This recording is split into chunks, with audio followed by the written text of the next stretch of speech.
que es muy hermoso en ambos casos, pero además tiene una cualidad o una característica que me parece muy bien importante. Se trata de dos autores tolimenses. Nelson nació en Ataco, en el sur del Tolima, en una región golpeada este siglo. Yo no conozco la historia, pero creo que la vida en Ataco al lado del río Magdalena en otra época debe haber sido distinta, una región muy bella. Y Nelson vivió allá muchos años de su vida y un poco sus libros y la personalidad. El personaje es definitivamente de Ataco. Es un hombre sí, de Ataco que quiere el río, quiere la naturaleza, quiere la vida simple y sencilla. Es bonito. Nelson es uno de los autores que Frailejón quiere más. Hemos publicado de él 5 libros. Es el autor del que más libros tenemos.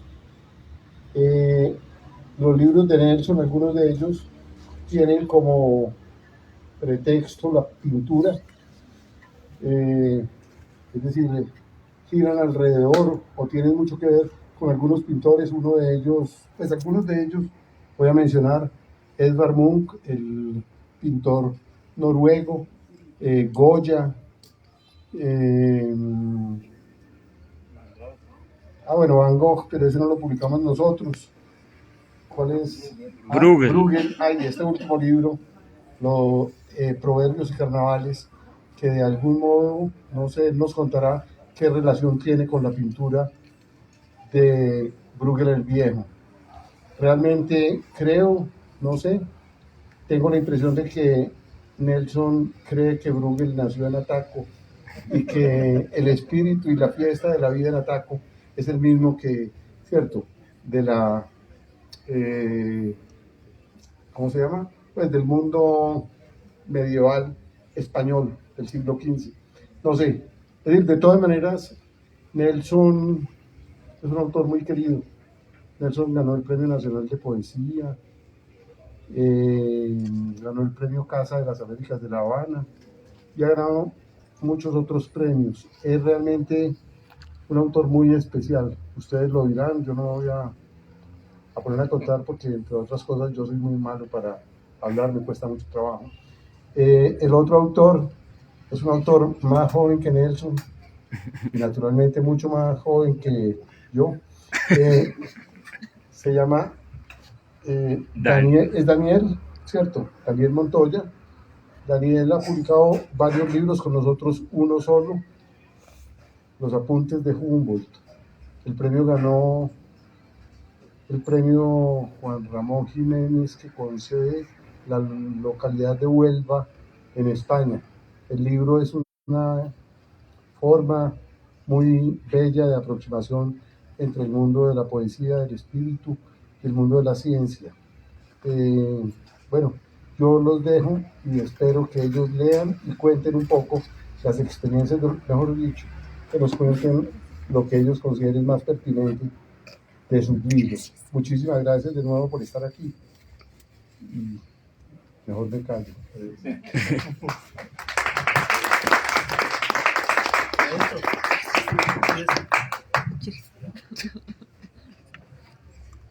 Muchas gracias, Iván, por todo lo que dijo. Mira, en primer momento a nosotros nos une con Daniel una mirada, en cierta forma, al pasado, una mirada a personajes históricos. En el caso de Daniel a Humboldt, el naturalista Humboldt. En mi caso, la vuelta a la historia del arte, en cierta manera, algunos pintores que han hecho parte, digamos, del periplo de creación, como ya lo mencionó Iván. Digamos que esta tendencia, este diálogo, esta característica tendencial de la poesía o de la literatura contemporánea, esa vuelta al pasado que también lo hace la novela histórica, al ficcionar algunos personajes, es como una tendencia del diálogo en la literatura, en este caso de la poesía con la cultura y también con la ficcionalización de algunos personajes, ¿no? Pero ante todo, lo primero, tengo que agradecer muy especialmente a Frailejón Editores y desde luego a Iván Hernández, escritor y editor, a su esposa Ana María, porque este es un proyecto familiar, es un proyecto regional, pero es un proyecto nacional, un proyecto también internacional, porque aquí se publican, digamos, autores de diferentes géneros, de diferentes nacionalidades, y todo ocurre en la sensibilidad del lector de Iván Hernández. Agradezco mucho que haya incluido mis libros en la editorial Frailejón. Todos sabemos, ayer incluso el noticiero Caracol hizo una nota muy bonita del stand en la feria y presentó algunos de estos libros.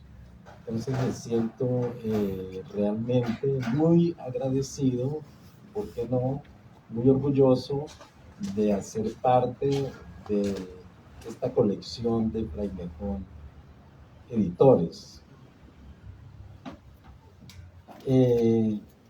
Siempre quise tener en mis manos un libro mío que se dejara tocar, que se dejara ver, un libro bello. Bueno, los libros de Frailejón todos son libros muy bellos, pero yo soñaba siempre con tener frente a mis ojos, con tocar un libro que tuviera estas características. Un libro que tuviese este tipo de letras capitales, que tuviese imágenes, láminas a color, que tuviese también grabados y que tuviese unas particularidades editoriales que lo hacen muy bello y muy atractivo. Entonces, digamos que este es un sueño cumplido gracias a Iván y a Frailejón Editores. Este particularmente es un libro en el que trabajé mucho la imagen, esa relación entre la verbalización del poema, el texto, pero también la imagen. Entonces, de alguna manera, para el lector, ¿cierto? No se separa la imagen del texto. En esto también, este trajinar con la imagen tuvo mucho que ver también el apoyo, la ayuda, la amistad, el afecto de Santiago Mutis Durán, que se encuentra aquí presente. En el prefacio justamente reconozco toda esa labor y esa sensibilidad como editor y como artista para que este libro tuviera, digamos, estas características que lo hacen tan atractivo desde el punto de vista visual. Yo quería un libro así bello y realmente fueron 2 años que trabajé mucho en trabajar con la imaginación, en representarme imaginariamente el libro cómo iba a ser, ¿cierto? Y pensé así, hay un prefacio que necesariamente en cierta forma, entre comillas, explica, ¿cierto? O orienta al lector sobre los textos. Proverbios y carnavales, con Proverbios y carnavales se completa una tetralogía, que son 4 libros alrededor de la pintura. Escogí, digamos, 4 pintores que son de alguna forma canónicos o representativos en la historia del arte, porque son pintores precisamente que apuntan a lo que busca la literatura, a la poesía o el arte en general, que es ahondar en la condición humana. En este caso Van Gogh, su vida y su obra, Francisco de Goya y Lucientes, el pintor español, Edvard Munch, el pintor noruego del expresionismo, pero en este caso me remití a un poeta del Renacimiento, a un pintor del Renacimiento, a un pintor flamenco de los Países Bajos y un pintor completamente popular, muy distinto, digamos, a la estética solemne, en cierta forma, de estos pintores del expresionismo. Y entonces me encontré de repente con Bruegel, porque también mi lenguaje un poco cambió, ¿cierto? De la imagen un poco al discurso de la cotidianidad. Y encontré en Bruegel, digamos, a un pintor popular, de motivos populares, a un pintor que dialoga con el pueblo, con los campesinos, eso fue Bruegel, un pintor que en sus cuadros, a la manera como lo hizo el realismo mágico, inventó, digamos, una aldea. Entonces él inventa una aldea, un mundo completamente festivo, completamente feliz, un mundo, sus habitantes son campesinos, las bodas campesinas, las fiestas, el vino, el colgorio, es decir, todo lo que tiene que ver con lo carnavalesco, por eso esta parte de carnavales. Proverbios proviene precisamente que en la traducción es simplemente refranes, no es en el sentido bíblico de los proverbios, sino de refranes. Lo que hizo Bruegel fue pintar los refranes de su época, siglo XV, XVI, y los pintó en un cuadro. Entonces, fueron más de 200 refranes que él solo pintó, ¿cierto? Sin que aparezca allí, digamos, enunciado el refrán. Y así fue como de estos 200 proverbios o refranes, se cortaron 14, que son las láminas a color que aparecen allí. De tal suerte que este es un trabajo muy visual y también en cierta forma muy táctil en la manera como se concibió el libro. Eso con relación a lo que tengo que decir con el proceso de creación y de edición de este libro. Con relación a la pintura, no necesariamente mi trabajo creativo está centrado en la pintura. Es un periplo que empecé por allá en el año 1997 porque la pintura para mí ha sido un tema y yo creo que uno como escritor de un motivo, ¿cierto? Encuentra que puede escribir mejor sobre ciertos temas. Encontré en la pintura en cierta forma un camino, no necesariamente todos mis libros son sobre la pintura. Creí que esto se iba a cerrar con la trilogía, pero luego se me apareció Bruegel, ¿cierto? Y prometo que no volveré a dejarme invadir, porque esto es una invasión, ¿cierto?, del otro en mí, de los pintores.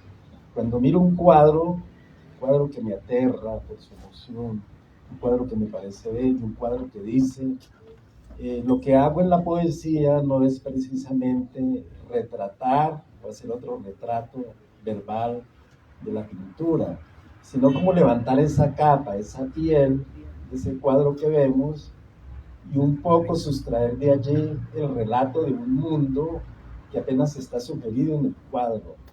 Otra cosa es lo que vemos, otra cosa es lo que imaginamos a través de la pintura, y eso es lo que intento poetizar en mis cuadros. Me fascina mucho la despersonalización, ¿cierto? Permitir que el otro habite en mí, que Goya, que Munch, ¿cierto? Que en este caso Bruegel viejo habita en mí. Por eso en este libro, o en todos mis libros, aparece siempre la voz del otro, la voz del pintor, la voz del pintor. Entonces yo soy una especie de tumba viva de esos pintores, ¿no? Hago como ese enlace, ¿no?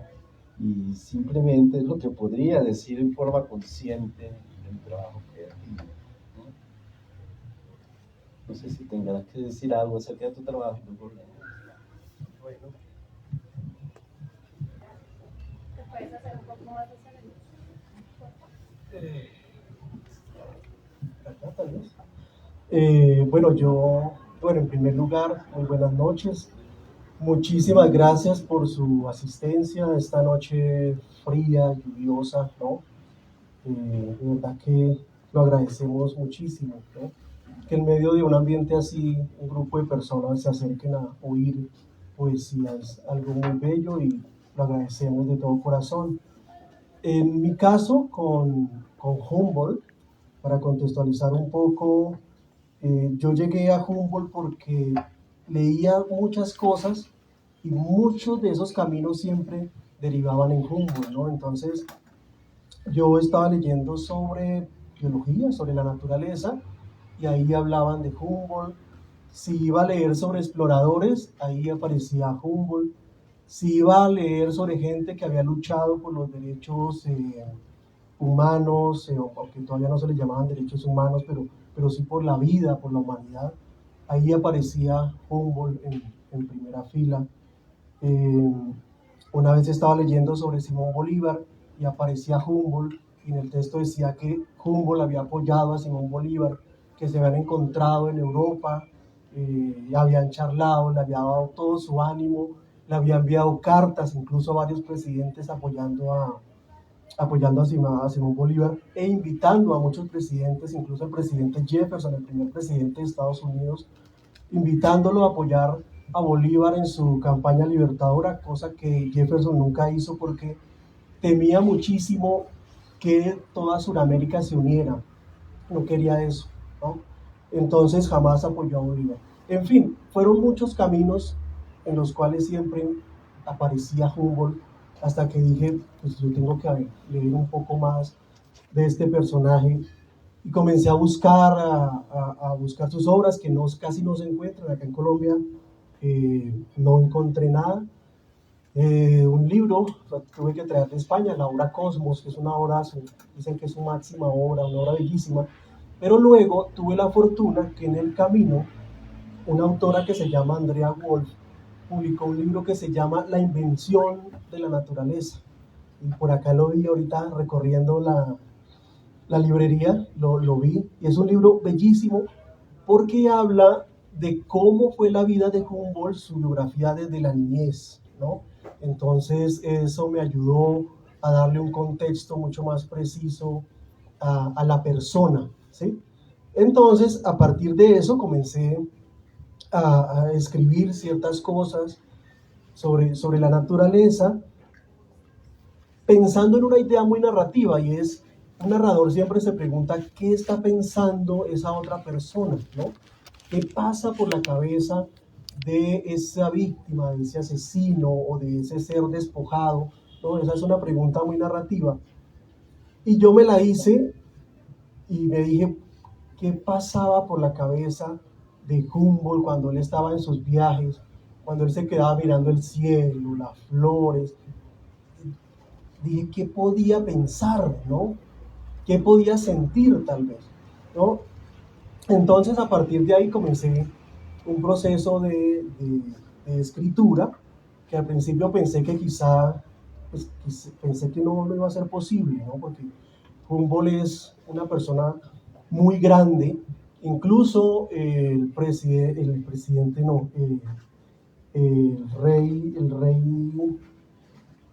eso fue en Alemania, el rey alemán cuando muere Humboldt dice que era la persona más importante después de Noé, ¿no?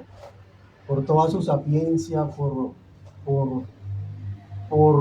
que había trasegado en diferentes disciplinas, ¿no? Un tipo que sabía de botánica, sabía de volcanes, de piedras, de literatura, amigo de Goethe, ¿no? Que a Goethe también le encantaba mucho explorar, investigar, era también un científico.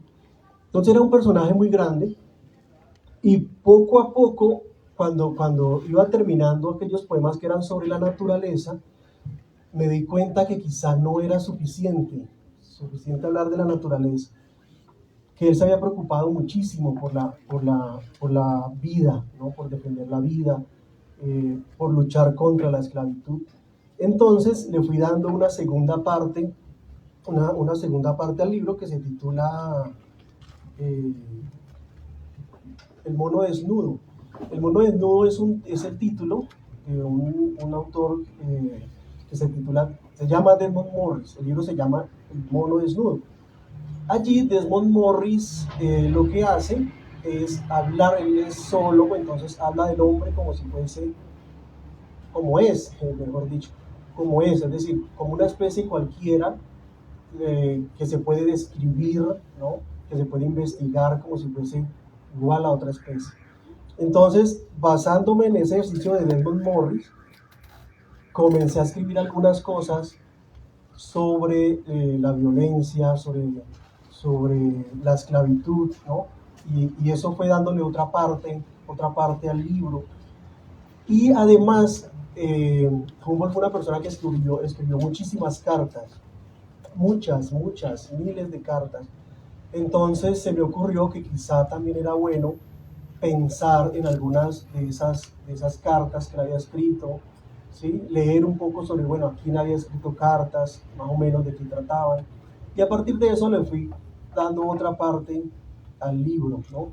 Entonces con eso pues el libro fue quedando configurado en términos generales, y me enteré, apenas lo estaba terminando, ya después de más o menos ese proceso duró como unos 3-4 años, me enteré de la convocatoria que había del premio Juan Ramón Jiménez, lo envié, pienso que es un elemento ahí de suerte, se presentaron 953 obras de diversas partes del mundo, y eligieron primero 30 finalistas. En un caso de donde hay obras tan grandes y con 30 finalistas, cualquiera podría ser la ganadora, ¿no? Es un tema también allí de suerte, pienso yo, en ese tema de los concursos. Entonces, pues el libro tuvo la fortuna de quedar ganador de esta convocatoria, y a partir de allí se hizo la publicación en Huelva y luego aquí en Colombia a través de Frailejón e Iván, a quien agradezco mucho por su interés en el libro. ¿Listo? Eso es el contexto que puedo dar de la creación del libro. A mí me impactó y sentí desde el inicio una relación casi que a priori con Humboldt, porque yo me crié, parte de mi infancia la viví en pueblos, ¿no? Entonces me gustaba siempre andar por los potreros, las carreteras abiertas, ¿no? La naturaleza, el bañarse en los ríos, cruzarse un río a nado a pesar de los riesgos que uno en la infancia no imagina, ¿no? Pero después de todo eso que viví y encontrarme con Humboldt, eso fue maravilloso, maravilloso. Entonces, creo que con eso doy un poco de contexto. Creo que ahora sí quieres empezar a leer.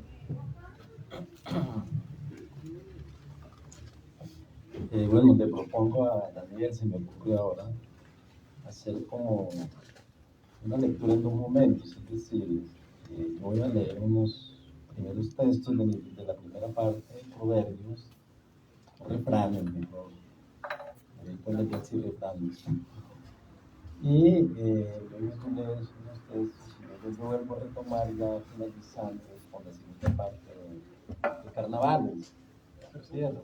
Tenemos como momentos para ir matizando. De la parte de proverbios, cada poema tiene un referente visual que es el libro, porque si uno pensaría que no podría separarse de alguna forma el texto de la imagen. El refrán es ponerle el cascabel al gato, que todavía lo decimos en castellano. Primero hice el cascabel, luego el gato, pero el gato vio el cascabel y huyó. Entonces volví a intentar la obra. Esta vez hice primero al gato con sus hermosas rayas. Mientras pintaba el cascabel, el gato se iba borrando.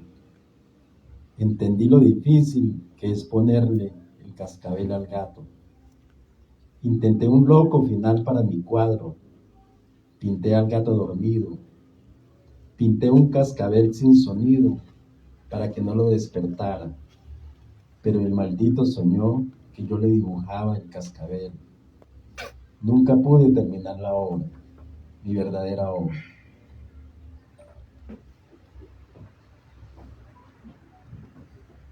El otro proverbio, siempre hay que dejar un huevo en el nido. Hay una gallina de más en la despensa. ¿Cuántos huevos saldrán de esa gallina? ¿O cuántas gallinas saldrán de ese huevo? Porque todavía no se sabe quién fue primero.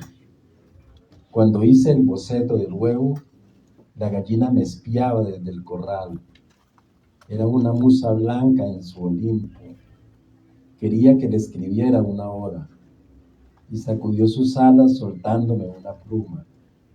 La unté de óleos, hice con rústica madera las tablas de su ley, bajo las cuales puse el nido.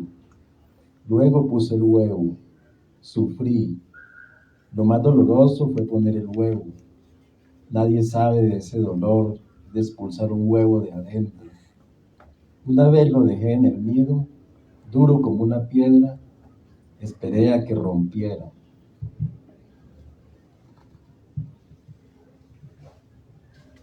Rompió y puse en la parte inferior del cuadro mi nombre emplumado, Bruegel.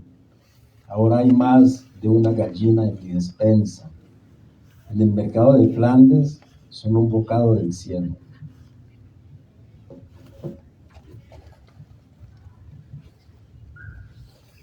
Otro proverbio, cagarse en el mundo. Es fácil cagarse en el mundo. Lo difícil es limpiarlo. Todos los días ensuciamos las tablas de la ley, pero nadie quiere lavarlas. Todos los días consumamos un crimen. Es una desgracia el agujero humano. Cualquier ventana para ver el futuro puede convertirla en hoyo de letrina. Mira al hombre que pinté y decidme si no es cierto. Su culo es ventana, rojo, en la flor de su placer. Desde sus entrañas descarga todo su odio al mundo. Pero hay algo misericordioso en sus ojos, desesperados, lagrimean, pagan su culpa, porque después de la tempestad viene la calma.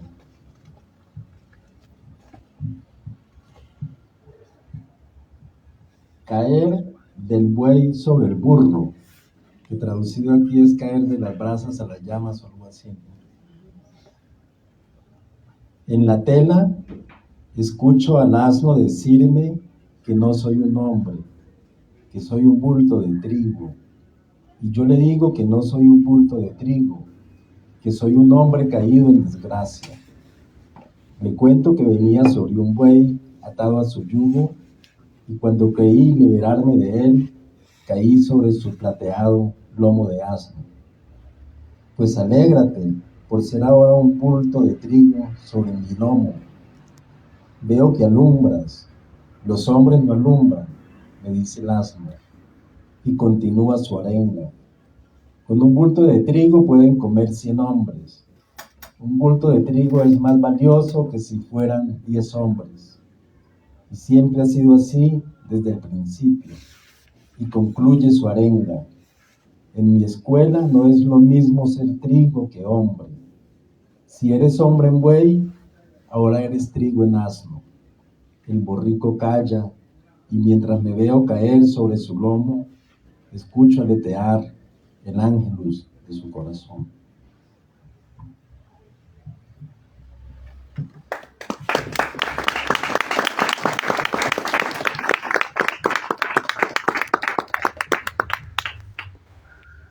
Qué bello y qué duro eso, ¿no? Un bulto de trigo vale más que 10 hombres, ¿no? Una imagen fuerte. Bueno, la primera parte del libro se titula Redes Invisibles. Voy a leer este poema que se titula La herencia del cosmos. Hay una hora en que la canción de los grillos hace brillar las estrellas. Una hora en que la gallina se yergue como su antepasado dinosaurio. El fresno percibe las plumas húmedas del vencejo y lo deja posar en su rama seca. Hay una hora en que las estrellas escriben sus memorias en la arena. Una hora en que el fruto que cae se convierte en una casa y las hormigas llevan sus huevos a la orilla del río. Hay una hora en que la araña desteje la trampa y fabrica un lecho.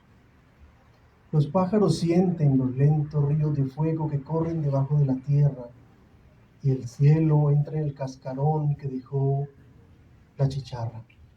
Hay una hora en que las especies se anudan al hilo de la vida, una hora en que comprendo la herencia del cosmos, una hora en que no estorbo.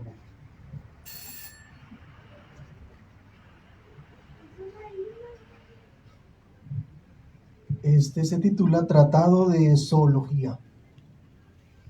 En la naturaleza el macho es brillante, grande, habilidoso y de colores vivos, muy vivos. La hembra es pequeña, oscura, tímida y precavida como los azulejos de las montañas. La razón es sabia. La hembra propicia la vida y debe cuidar a las crías y saber camuflarse y huir de los depredadores. Por el contrario, si la especie crece y se multiplica, la hembra rejuvenece, acicala su geometría, expele olores fuertes y aviva sus colores. Sin afán se sienta a esperar la muerte.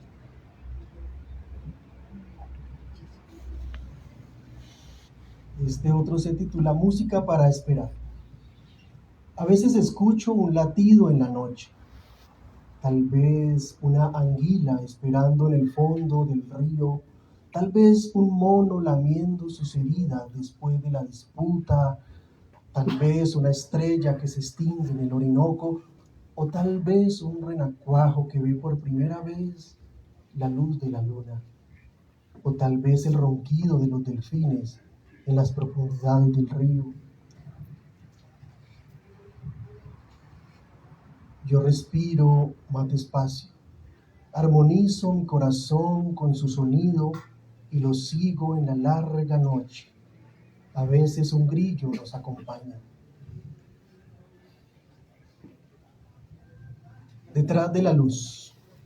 Hay un día que dura más que los otros días del año. Unos minutos más de luz para la mariposa, más tiempo para que las abejas construyan otra celda, para que el cangrejo ermitaño siga buscando otra concha, para que las ranas recorran el sinuoso camino del amor, para que la avispa alcance a despedirse de las larvas, un latido más para la efímera adulta, un día en que de tanto ver desaparece el mundo y puedes dejar de correr un instante y esconderte detrás de la luz. Con eso terminamos la primera jornada.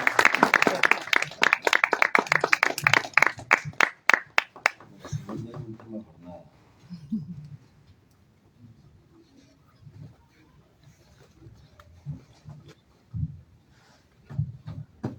Esta jornada corresponde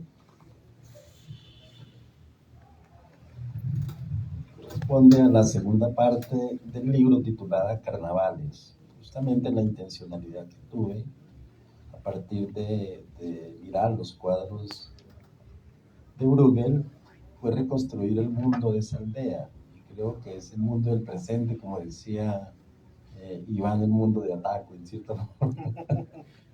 Donde todas se hacen carnavales, la comida, la bebida, los juegos, ¿no?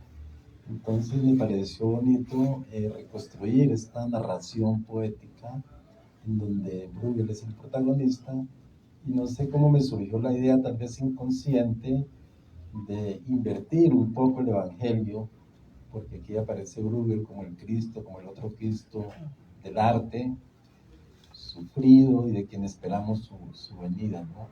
De tal suerte que no voy a leer todo el texto, ¿no? Darle esta segunda parte voy a tomar simplemente dos fragmentos.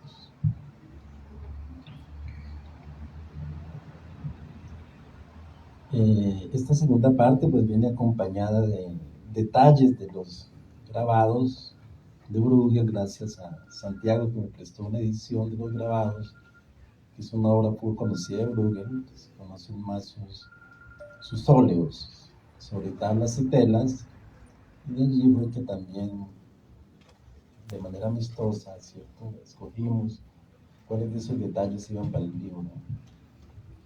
Esta mañana me asomé al mundo, solo vi espinas y cardos, y todo estaba sucio y desordenado y y vacío. Entonces partí a otro mundo, al de los cuadros del señor Peter Bruegel el Viejo, a comer de su arte. Ese mundo donde todo es preciso, en punto, el sabor es perfecto, la carne no se quema y la lengua del cabrito se eleva al cielo. Señor Bruegel, qué extraño arte de culinaria hizo que los cedros se convirtieran en cerdos y estén ardiendo ahora en la grasa de ese infierno donde todo es más sabroso. Te veo sentado a esa larga mesa con los seres de tus pinturas, como quien dice, comiendo de las entrañas de tus propias obras. Cómo sorbe la sopa ese tosco chef flamenco. Se limpia las barbas y se va del cuadro sin despedirse. Yo posiblemente te haya visto esta mañana en el mercado. Me vendías unas patatas y me dije, a ese viejo yo lo he visto en algún cuadro. A esas patatas yo las vi en alguna pintura. Luego te perdí en el remolino de la gente que danzaba y hacía piruetas en el aire, lo mismo que en tus lienzos. Menos mal recordé que me encontraba fuera de tus trabajos, o si no, hubiera enloquecido en este mundo que en una balanza pesa menos que uno de tus guisantes. Quiero que me digas, Tosco, ¿por qué hay tanta fiesta en tu aldea? ¿Por qué la gente baila más en tu mundo que en el mío? ¿Por qué en mis alacenas hay poca comida y las tuyas están repletas? Igual en el torrente de tus proverbios, donde saltan salmos y salmones, hay más labriegos y pescadores que en los mismos evangelios. Mas te quedas callado porque tus obras lo dicen todo, viejo ocupado en altas meriendas. Asomado a tus cuadros veo a hombres alegres, corriendo bajo los cielos de tu aldea, cansados de tanta belleza, sosteniendo sobre sus piernas enormes jarras de vino, la carga más pesada que han soportado en la vida. Bello ese juego entre el tonel y el hombre, bello ese hombre cargado de harina, bello los panes junto a los candelabros, alumbrando por igual al rostro de la Virgen y el cuerpo de la mujer enana y deforme que acaricia entre sus piernas el enorme jarro como si fuera su más dulce amante. Frente a las puertas de las bodegas, donde se guardan los alimentos de tus obras, bailan los lisiados, los mendigos y los ciegos, esperando el llamado de los calderos de cobre, repletos de cabrito que les sazona don Carnaval. El tiempo es otro bodeguero de vinos y se le ve en la plaza con sus enormes cuernos, llenando los cántaros de los niños y los ancianos, los panes y los peces, las siringas y los vinos, hacen su afrenta en la batalla que acaba en un baile y en una comilona. Todavía nuestras viejas guerras no aprenden de los cuadros de Bruegel.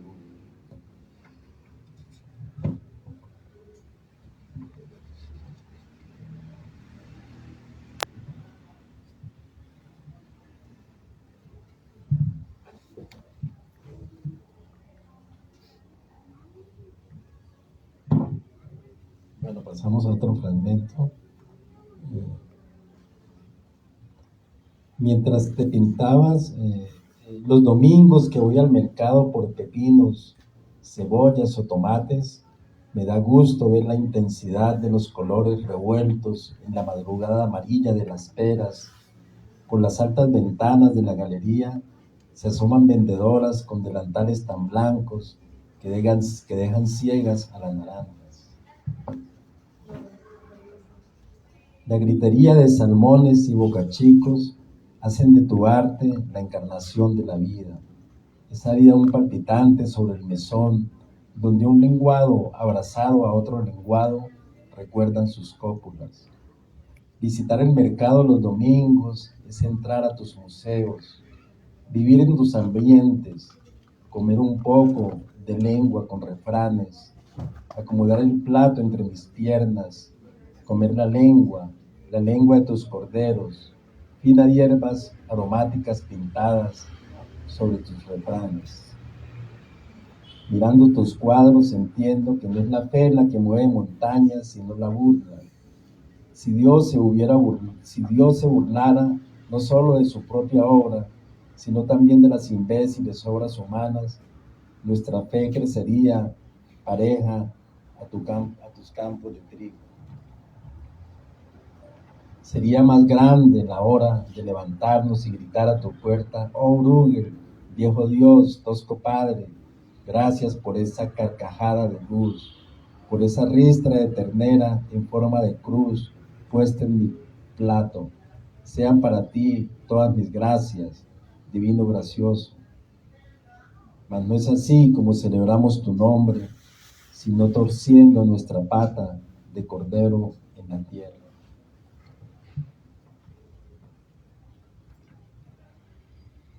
De ti fue que tomé la costumbre de bañar el pescado en la salsa de sabrosos salmos, de endulzar con sabios proverbios las almejas y rezar letanías a la grandeza del cerdo. Se previene que esta letanía solo pueda rezarse en privado y nunca en público. Cerdo, templo de toda veneración, consuelo de los que sufren, ofrenda de los que imploran, enviado de carne purísima, castísima, inmaculada, abundante, poderosa. Cerdo, escúchanos, purifícanos en el chorro abundante de tu corazón. Tu carne es el mandamiento que nos hace vivir menos precarios. Tu boca, torre de marfil, tu cuerpo, trono de la abundancia. Rosas del inconsciente tus orejas, espejos de Jerusalén tus ojos, escalas de Jacob tus costillas. Tú que les pones rabillo en nuestra fe, te rogamos seguir procreando en la tierra, para que no se marchite la flor en nuestro plato. Te suplicamos, no dejes de revolcarte en la oscura posilga de nuestro barrio, de donde saltas dando alegres trotecitos hacia el matadero para entregarnos tus exquisitas bondades. Dígnate no dejarnos extraviar del reino de tu abundancia, por los sabrosos méritos de tus obras, por Bruegel tu creador, a diario te imploramos el don de tu alimento. Amén. Al mirar la mesa rebosante de primicias, la lengua se estremece. En el cielo del paladar se santigua, en el nombre del Padre, Peter Bruegel el viejo, y en el nombre del Hijo, Peter Bruegel el joven, que padre e hijo fueron pintores famosísimos, así en la tierra como en el cielo. Atisbando dentro de tus cuadros, oigo que me dices: temo que algún día dejen de llamarme Bruegel el viejo. Aquí descanso en paz, cocinando mis papas y preparando mis caviares, sembrando porque soy un sembrador. Recojo en la fuente de mi alma las más abundantes cosechas del tiempo, porque mi obra vuelve a madurar cada vez que cierran la puerta de un siglo. Ya mis locos, mis necios, mis gordas y mis lisiados van por el 21. Y la voz de Bruegel vuelve al silencio.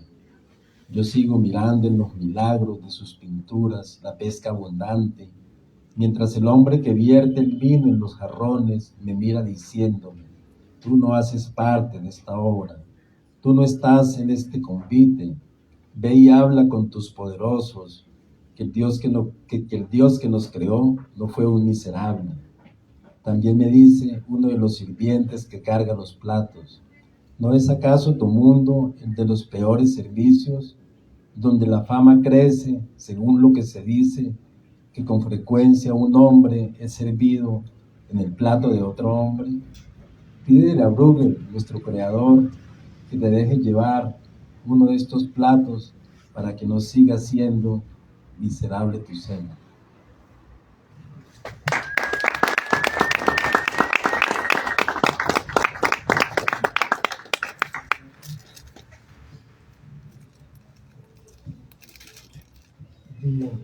en esta segunda parte de pronto se puedan establecer algunos vasos comunicantes, porque esta parte tiene que ver con la preocupación que tenía Humboldt por la vida, por la humanidad, por los derechos. Este poema se titula Las tortugas buscan el río. Como caballos en una subasta examinan a los esclavos en el mercado, enfrente de la casa recién alquilada, en la plaza principal de Cumaná. Su piel brilla por el aceite de coco que le obligan a frotarse en el cuerpo desnudo y de atlético silencio. Como caballos en una subasta, exploran con brusquedad sus dientes, meten los dedos en sus bocas y hurgan rabiosamente buscando llagas, buscando secretos o palabras indecibles. A las mujeres les palmean las nalgas, a los niños les golpean las piernas con una vara untada de sangre.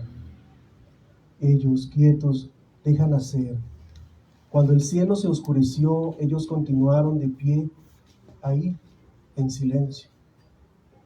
Cuando la tierra tembló por primera vez para mí, cuando una lluvia de meteoritos colmó el cielo de colas blancas y llameantes, cuando empacamos los baúles en las barcas con 4000 especímenes vegetales, ellos siguieron ahí, en silencio. Mientras el caudaloso Cassiquiare conecta el Amazonas y el Orinoco, mientras crecen los campos de maíz, caña e índigo, mientras una nube de garzas, flamencos y patos salvajes sobrevuelan el lago Valencia al atardecer, mientras las serpientes de 9 metros se arrastran en el bosque y las palmeras con flores rojas y los cangrejos azules y amarillos son abatidos por el mar y por el viento, ellos siguen ahí, de pie, en silencio. No importa que los vendan y vengan otros, siempre serán los mismos, como lo son las hormigas y las chicharras, como lo son las abejas y los primates. Siempre serán mujeres, niños y hombres, mujeres de 9 años, las más apetecidas por los traficantes desde los tiempos de Cristóbal Colón, o veinteañeras sin críos pero con abundante leche, y le oprimen con fuerza las tetas para comprobar los hechos. Hombres macizos para exprimir en las plantaciones de plátano y en el campo, y niños ágiles para estos vientos. Generación tras generación han estado aquí, de pie sin poder seguir su curso, detenidos como esos huevos de tortuga en las playas del Orinoco que nunca llegan al río, porque los misioneros los recogen y elaboran con ellos finos aceites para iluminar sus viejas iglesias atestadas de hongos y termitas.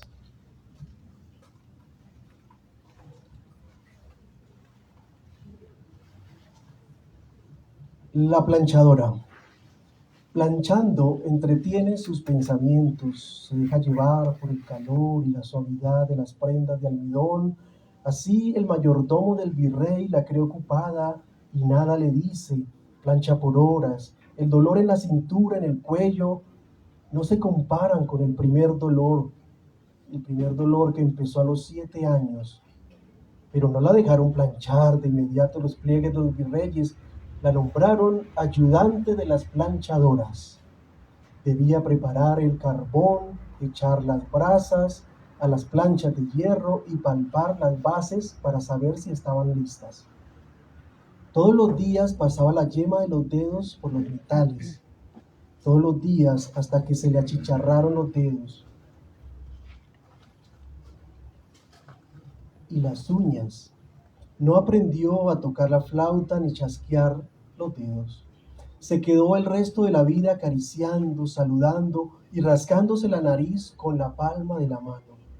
Y mientras su cuerpo continúa ahí de pie rígido y en silencio frente a la gran mesa plegable, ella estira lo único que puede estirar, sus pensamientos como una cuerda, y pone a saltar sus cavilaciones todo el día, todos los días.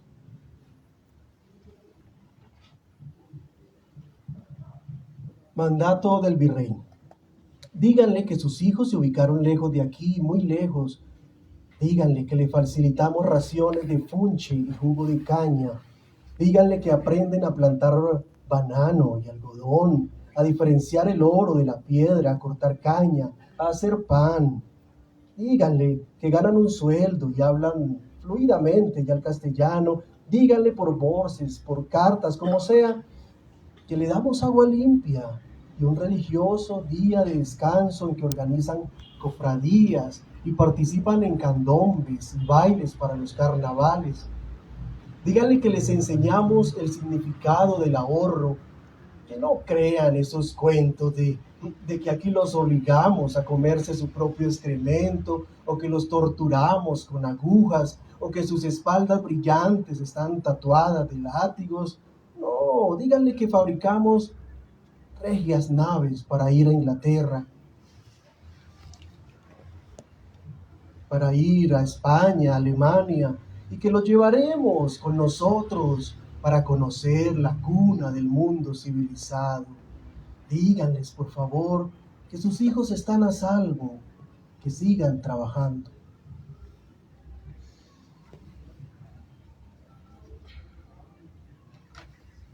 Y el último, los horarios del desierto. Soy privilegiado, Mr. Humboldt, me dice. Aquí donde me ve, fui instruido en las artes ocultas y en increíbles conocimientos del Oriente. Puedo salir de mi cuerpo físico, Mr. Humboldt. Puedo viajar fuera del mundo material, puedo ir a cualquier parte, observar personas, acontecimientos, e incluso puedo volar a las estrellas. Aunque en estos días es difícil, Mr. Humboldt, pongo a trabajar a uno de mis cuerpos mientras yo duermo las horas necesarias para recobrar energía. Mi otro cuerpo sale de mí y retoma las labores abandonadas a medias. La diligencia de los recibos de entrada y salida de esclavos, el veloz acarreo de los baldes y las carretas de hierro, el mantenimiento de las poleas, y unas veces desmontan de afán y después las vuelven a colgar, la medición constante de los terrenos, palear, separar, cargar. Y cumplido el tiempo, Mr. Humboldt, yo me levanto y mi otro cuerpo, atento, puntual, deposita en mi cabeza los registros de su trabajo. Muy bien, lo animo, ahora vete a descansar.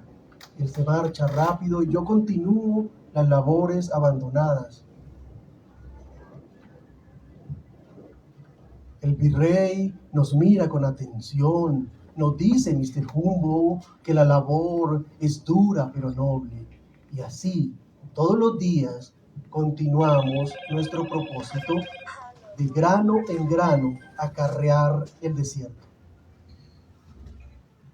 Muchas gracias por su atención.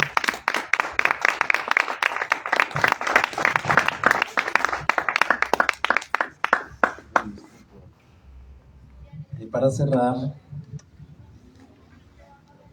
me ha pedido Iván que lea lección de culinaria.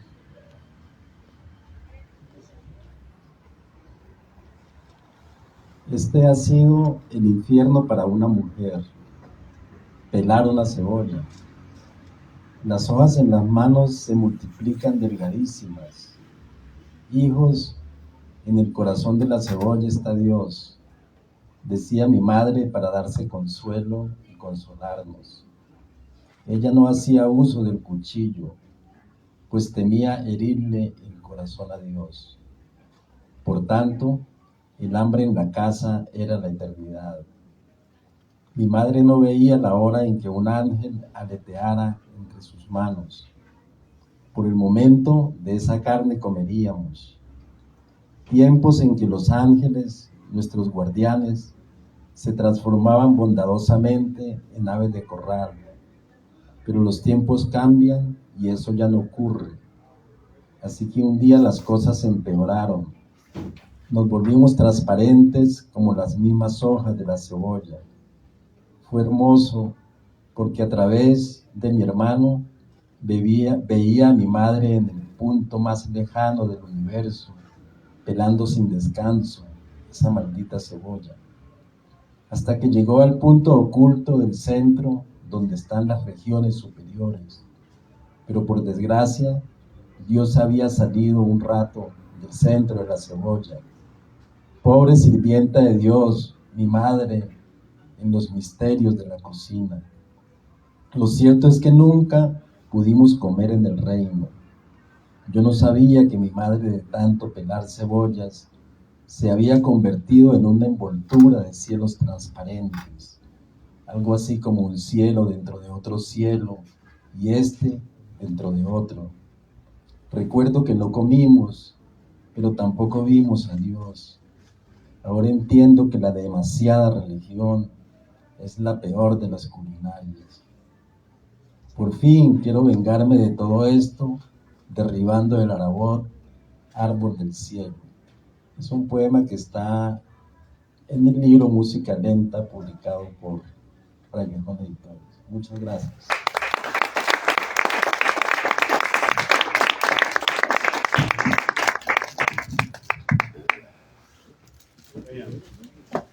Gracias a todos.